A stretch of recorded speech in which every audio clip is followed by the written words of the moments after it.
olden times, when if you made a wish, it would always come true, there lived a king whose daughters were all beautiful.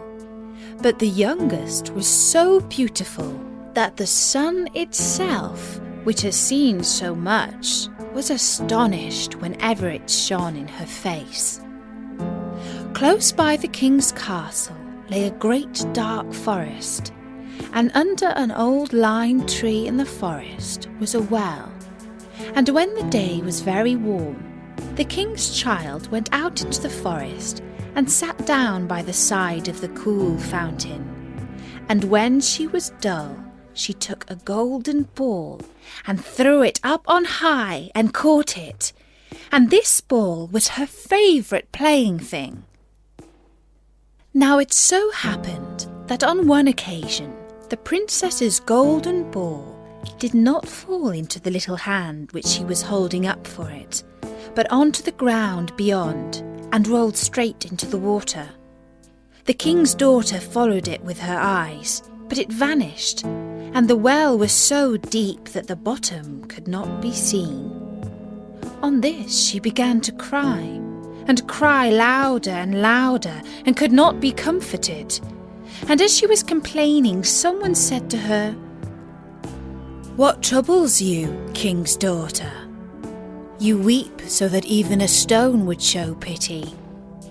She looked round to the side from whence the voice came, and saw a frog stretching forth its thick, ugly head from the water. "Ah, old water splasher, is it you?" said she. "I am weeping for my golden ball, which has fallen into the well." "Be quiet, and do not weep," answered the frog. "I can help thee." "But what wilt thou give me?" "Whatever you will have, dear frog," said she. "My clothes, my pearls and jewels, and even the golden crown which I'm wearing." The frog answered, "I do not care for clothes, thy pearls and jewels, or thy golden crown. But if you will love me, and let me be thy companion and playfellow, and sit by thee at thy little table, and eat off thy little golden plate, and drink out of thy little cup, and sleep in thy bed, if thou wilt promise me this, I will go down below, and bring thee thy golden ball up again." "Oh yes," said she, "I promise thee all you wish, if you will but bring my ball back again." She, however, thought, "How silly that frog does talk. He lives in the water with the other frogs and croaks, and can be no companion to any human being." But the frog, when he had received this promise, put his head into the water and sank down, and in a short while came swimming up again with the ball in his mouth, and threw it onto the grass. The king's daughter was delighted to see her pretty plaything once more, and picked it up and ran away with it. "Wait, wait," said the frog, "take me with thee." But what did it avail him to scream his croak, croak after her as loudly as he could? She did not listen to it, but ran home and soon forgot the poor frog, who was forced to go back into his well once more.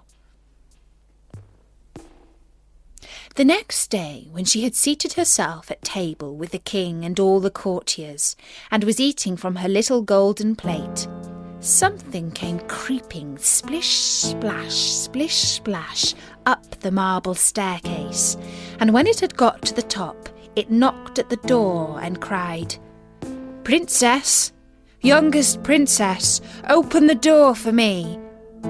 She ran to see who was outside, but when she opened the door, there sat the frog in front of it. Then she slammed the door to in great haste, sat down to dinner again, and was quite frightened. "My child, what art thou so afraid of? Is there perchance a giant outside who wants to carry thee away?" "Oh no," replied she, It is no giant, but a disgusting frog." "What does a frog want with you?" "Ah, dear father, yesterday, as I was in the forest sitting by the well playing, my golden ball fell into the water, and because I cried so, the frog brought it out again for me, and because he so insisted, I promised him he should be my companion, but I never thought he would be able to come out of his water. And now he is outside there, and wants to come into me." In the meantime, it knocked a second time and cried, "Princess, youngest princess, open the door for me. Dost thou not know what thou said to me yesterday by the cool waters of the fountain?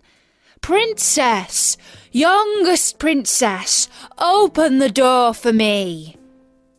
Then said the king, "That which you have promised you must do. Go and let him in." She went and opened the door, and the frog hopped in and followed her, step by step, to her chair. There he sat and cried, "Lift me up beside you." She delayed, until at last the king commanded her to do it. When the frog was once on the chair, he wanted to be on the table. And when he was on the table, he said, "Now push your little golden plate nearer to me, that we may eat together." She did this, but it was easy to see that she did not do it willingly. The frog enjoyed what he ate, but almost every mouthful she took choked her. At length he said, "I have eaten and am satisfied. Now I am tired. Carry me into thy little room and make thy little silken bed ready, and we will both lie down and go to sleep."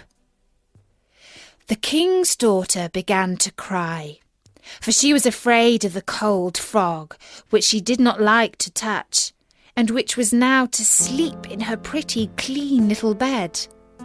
But the king grew angry and said, "He who helped thee when thou wert in trouble ought not afterwards to be despised by thee."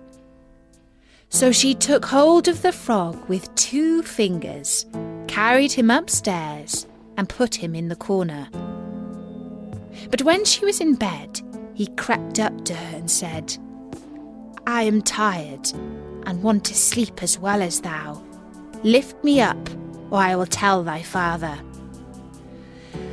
Then she was terribly angry, and took him and threw him with all her might against the wall. "Now you will be quiet, you horrible little frog," said she. But when he fell down, he was no frog, but a king's son with beautiful kind eyes. He, by her father's will, was now her dear companion and husband. Then he told her how he had been bewitched by a wicked witch, and how no one could have delivered him from the well but herself, and that tomorrow they would go together to his kingdom. Then they went to sleep, and next morning when the sun awoke them, a carriage came driving up with 8 white horses, which had white ostrich feathers on their heads, and were harnessed with golden chains. And behind stood the young king's servant, Faithful Henry. Faithful Henry had been so unhappy when his master was changed into a frog, that he had caused 3 iron bands to be laid round his heart, in case it should burst with grief and sadness. The carriage was to conduct the young king into his kingdom. Faithful Henry helped them both in, and placed himself behind again, and was full of joy because of this wonderful end to their troubles.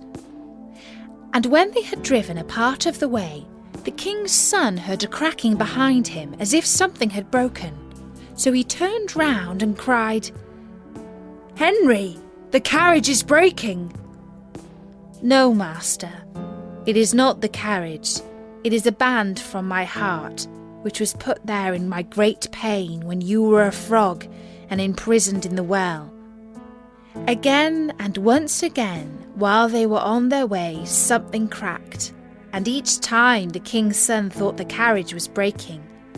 But it was only the bands which were springing from the heart of the faithful Henry, because his master